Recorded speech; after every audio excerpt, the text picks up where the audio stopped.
je veux bien être gentil, mais on me prend pas pour un con, moi. T'as vu quand ça fait une semaine, tu me prends en photo avec le flash, tu rigoles avec tes copines, tu me pointes du doigt. Et tu penses que tout est beau, tout est rose, je vais rien faire, t'as pété les plombs. Tout à l'heure, j'ai voulu t'attraper. La famille, je parle d'une femme. Hein. Tout à l'heure, j'ai voulu t'attraper pour te dire les choses en face, t'as fait tomber ça. Wallah, je vais le décortiquer, wallah. Venez avec moi seulement. On est dans la salle de bain, il y a ça. Et les femmes, je sais pas c'est quoi, Yves Saint Laurent. Je sais pas comment ça s'ouvre. Et voilà, il y a quoi dedans? C'est ça? Ça sert à quoi? C'est... Vas-y là. En plus, toutes les femmes, elles sont plus belles quand elles sont démaquillées. Eh, mais c'est de la baise, y a rien. Ah, mais c'est ça. Mais c'est quoi en fait? En fait, les gars, ça sert à rien. Hein. Et vous mettez ça. Ça doit coûter quoi, ça? 5-6 balles. Vous cassez la tête avec ça. Regardez si vous voulez, il y a le miroir là. Vous pouvez vous voir dedans. Je sais pas comment tu t'appelles, mais tu vas arrêter de me prendre en photo et en vidéo. Moi, je vous ai dit, on me prend pas pour un con. Moi. Et voilà, mon truc, il est rempli de maquillage. Moi, on me prend pas pour un con. Je suis un gars gentil. Il n'y a pas de galère. Tac. Et tac. Et voilà, tu as pu parler avec moi. Par contre, ça tient sa mère. Je sais pas comment l'enlever. Depuis tout à l'heure, je frotte, je sais pas comment l'enlever. Ah, tu joues avec moi, tu perds, commence même pas à pleurer. Déjà, tu ressemblais à Charcot dans Zig et Charcot, je t'ai rendu un service, tu savais pas te maquiller. Maintenant, voilà, tu vas apprendre à t'apprécier sans ton truc à 2-3 balles. Wallah, que c'est que le début. T'as vu, si tu rejoues avec moi, wallah, je te fais pire. On a tous déjà entendu parler des djinns amoureux. Maintenant, est-ce que vous saviez que lorsque vous oubliez de dire bismillah en vous changeant, il y a des djinns qui peuvent vous regarder. Quand vous êtes nu, les djinns peuvent vous regarder. Et si par malheur le djinn est attiré par ton physique, alors tu auras un djinn amoureux. Maintenant voilà, j'ai entendu énormément d'histoires concernant les djinns amoureux. Je sais que vous aimez quand je vous en parle. Du coup, je vais vous parler des symptômes. Donc là, vous allez savoir si vous avez potentiellement un djinn amoureux en vous ou non. Premier symptôme, si vous avez les troubles du sommeil, c'est-à-dire vous faites des paralysies du sommeil fréquemment, vous avez des terreurs nocturnes, ou alors vous faites des insomnies fréquemment, vous avez potentiellement un djinn amoureux. Deuxième symptôme potentiel, vous avez de l'anxiété et faites des malaises dans des lieux où vous êtes souvent seul, c'est-à-dire votre chambre, votre salon, quand il n'y a personne en gros. Troisième raison, vous vous sentez étrangement observé et toutes vos relations amoureuses sont tombées à l'eau sans raison apparente. Quatrième symptôme, énergie sexuelle inhabituelle. Certaines personnes ressentent une envie de désir sexuel incontrôlable et inhabituel, souvent accompagnée d'une sensation de présence. Cinquième symptôme, sensation de physique inexpliquée.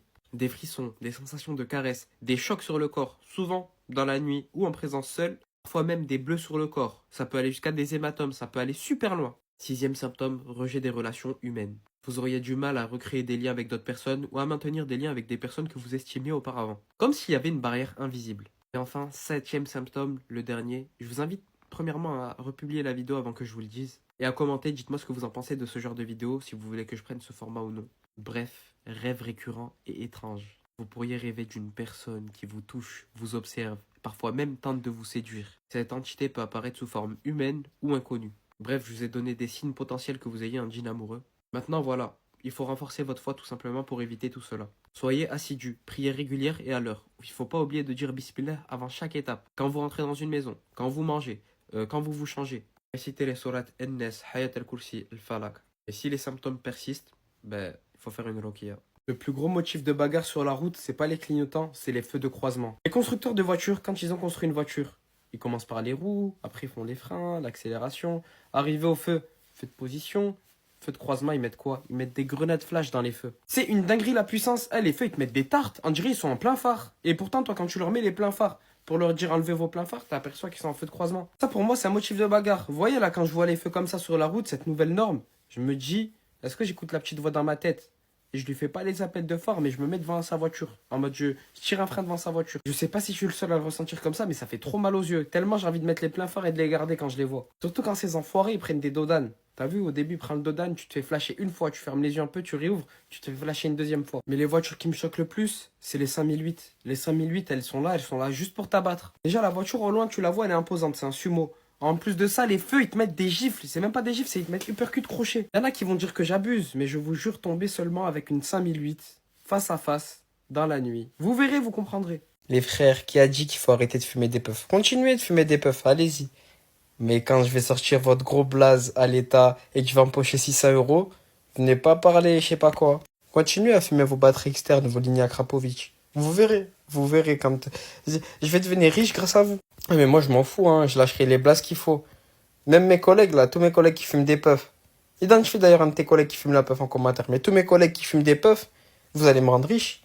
Moi, je m'en fous, hein. Je prends mes sous. Je m'excuse même pas. Je vous remercie carrément. Vous inquiétez pas, je mettrai bien votre famille et tout ça. Mais continuez à fumer des puffs. Les frères, je suis pas le seul à balancer tout le monde pour l'argent. Mais frérot, mais minimum, je te balance 14 fois s'il faut.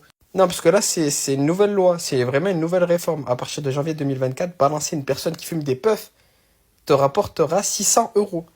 600 euros en disant un blaze. Mais les gars, continuez à fumer des puffs, s'il vous plaît. Merci bien. Avec les 600 euros, vous feriez quoi, vous? Personnellement, j'achèterais des puffs. Je les revendrai à des personnes. Et ces mêmes personnes-là, je les balancerai pour refaire 600 euros à chaque fois.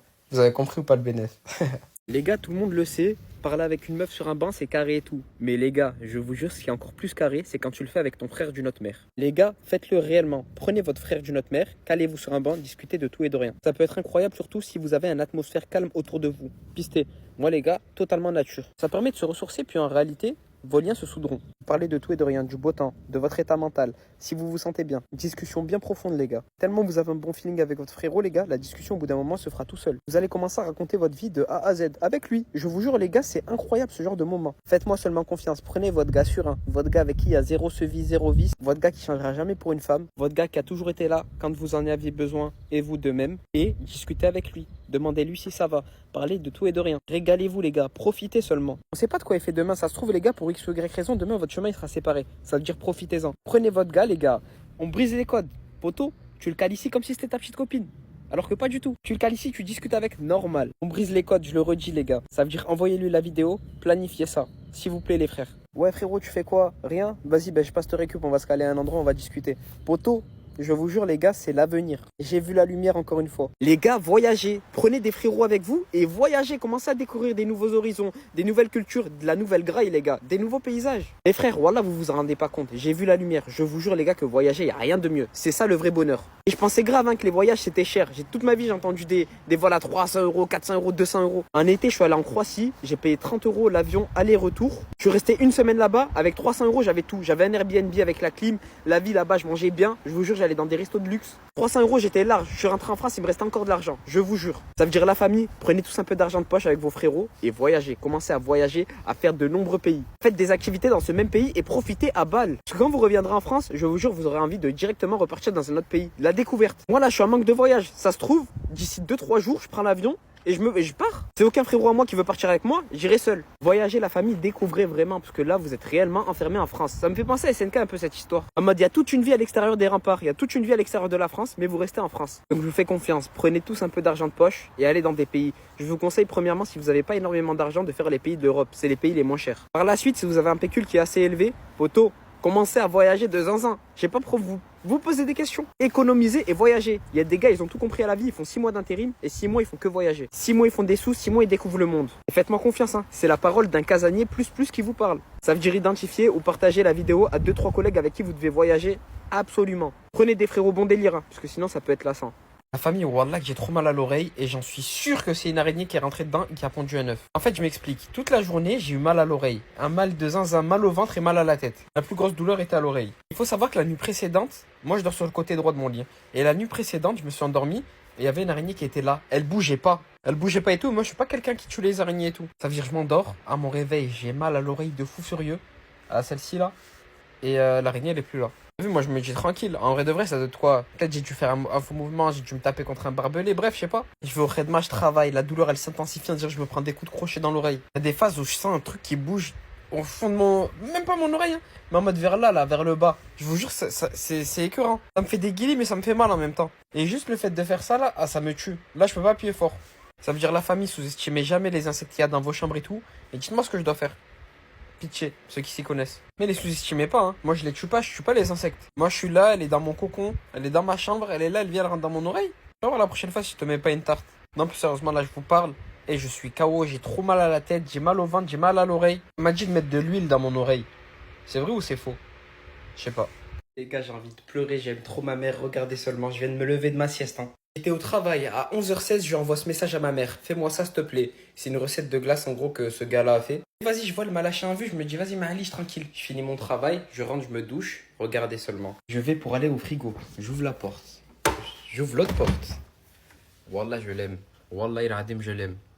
Elle m'a fait la recette exactement. Elle a mis Kit Kat caramel, vanille. Tiens, mon fils cœur. J'ai la meilleure mère au monde. J'ai la meilleure mère au monde. Vraiment, Mskina, elle avait mal aux pieds. Mais je lui envoie un TikTok, j'étais même pas au courant. Elle m'a fait. Et Wallah, les gars, je culpabilise carrément. En fait, je pensais pas qu'elle allait le faire. Je l'ai envoyé comme as. Mais Wallah, je suis trop content. On va manger ça ensemble. J'ai les deux glaces. Donc là, c'est Lion, caramel vanille. Comme un McFlurry en mode. Et là, c'est McFlurry Kit Kat caramel. On va d'abord tester lui, je pense que c'est mon chouchou. Bismillah. Et voilà, ça a l'air trop trop bon. Oh, voilà, je l'aime. Voilà, je l'aime. C'est un 10 sur 10. Je kiffe. Je surkiffe. On va passer au lion caramel. Bismillah. Guettez juste. Hein. Incroyable. Magnifique. Allez, je mets 9 sur 10 puisque je préfère le Kit Kat. Mais voilà qu'elle est super bonne. Tiens, mon fils. Maman. Je t'aime. T'es la meilleure des mères. Je t'aime, maman. Voilà, voilà, je t'aime. Je vous aime tous. La famille là c'est le vrai projet de temps. On va faire un barbecue. Vas-y monte tout à l'heure la montagne. On va faire un barbecue ici les gars.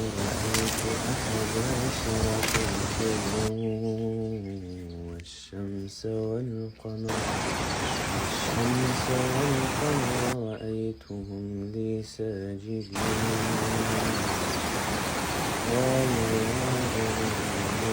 تقصص رؤياك على إخوتك